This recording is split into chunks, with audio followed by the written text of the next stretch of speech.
Given the time pressure, let me just make 4 points, and I offer them in the spirit of sparking conversation. The first point is there is confusion about the EU as an actor. There's an actorness problem. Very often, if one is talking to practitioners or to academics about the EU, they immediately respond, which EU? What EU are you talking about? The Commission, the Council, the External Action Service, a High Representative, a Special Representative, and of course very often the EU in field operations acts through third parties, through UNDP, through INGOs and NGOs. Now, part of this actorness problem is irresolvable. We just cannot get beyond the basic contradiction between national sovereignty and supranational intentions. That's with us. National interests will usually predominate in many states. There's also a diffusion of power centres across the UN, and it's pretty complicated, across the European Union, and it is a pretty complicated context. But there are inconsistencies. In the last presentation, we heard the interchangeable use of NATO and the EU. That's quite shocking. Many citizens in European countries that are not members of NATO would be shocked, would be appalled that NATO and the EU are used in such an interchangeable, unthinking way. But some parts of this actorness problem can be resolved. Better branding by the EU, a greater consistency of messaging, and also a more prominent, rememberable foreign policy chief. Let's face it, in this world of conflict, most of us have to stop and think for several seconds to remember the name of the United Nations Secretary General. A more anonymous man one cannot think of. In terms of the EU foreign policy chief, I don't have to stop and think. I have to go to Google to find out. So if you want a foreign policy, surely you need a foreign minister that people have heard of, that we can remember. So that's the first point. There's confusion over the actorness of the EU. The second point is that the European Union has a very good story to tell, but it's very bad at telling that story. The story of its own development, of integration as peace, of the long-haul process, of consensus decision-making, of liberal ideas, has become very unfashionable over the past 2 decades. We heard about that story about Germany and France and post-World War II in the 60s and 70s. But we don't really hear about it anymore. It's a really good story that should be told. There are other good stories that aren't told. Think of the European monitoring mission in Georgia. It's by no means perfect. There are all sorts of criticisms that can be made of it. But it had largely it has worked. It's civilianized, it's not armed, it's low cost, and we very rarely hear about it. And then in the midst of the migrant crisis, and I am not in any way underestimating the problems, there is, in a sense, a lack of celebration of the lives improved and saved. Think about literally the lives saved in the Mediterranean. So the EU has a very good story to tell, but it's very bad at telling that story.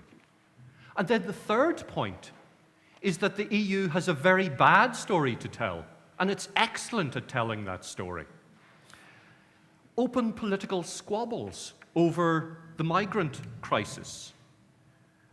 Think of the EU's disgraceful involvement in the Israel-Palestine dispute.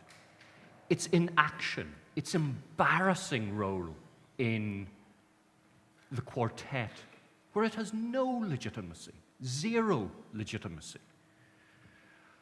There's a fantastic example of how bad the European Union is at telling its story, or in a sense, how good it is at telling the bad story, in terms of a news conference given in Dublin by an ECB representative, European Central Bank representative, who was asked, if you could explain to this hypothetical Dublin taxi driver why he should be paying to bail out European banks, what would you say? Now Google this, Google ECB Vincent Brown, and you will see this fantastic tumbleweed moment after moment on YouTube. If the ECB representative was a football manager, he'd be sacked. If he was a CEO of a corporation, he would be sacked. Obviously, he wasn't.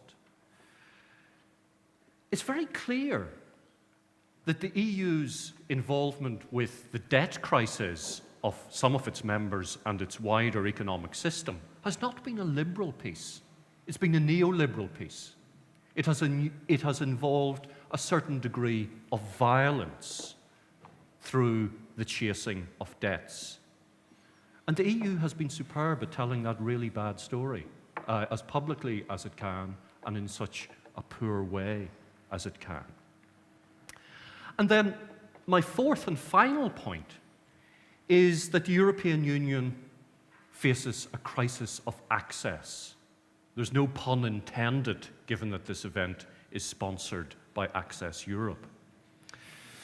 If we think about Iraq and Afghanistan, Ukraine and Libya and Syria and Yemen and Gaza, there is no way in. The European Union does not have people on the ground. If it does, they're in a compound. They're in the capital city. They're in an armoured convoy. So there is a crisis of access, and the EU is not alone in this crisis. Other international actors face a similar crisis. And I think, given this crisis of access, the fact that we don't know what's going on in Yemen, it's a conceit and it's a pretense to say that the EU knows very much about these places and that it can affect them.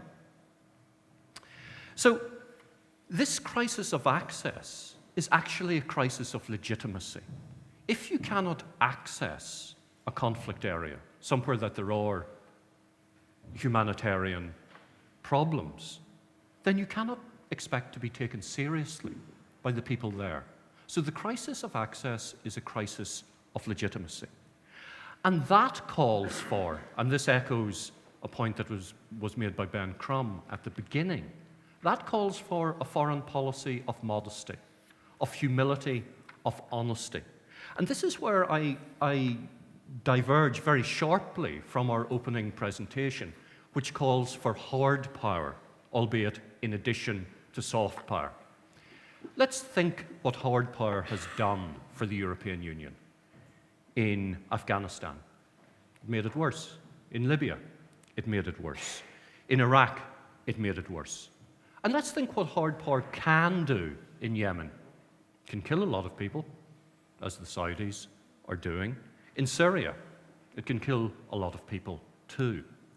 That's why I think there is a space for the European Union to realize that hard power makes things worse.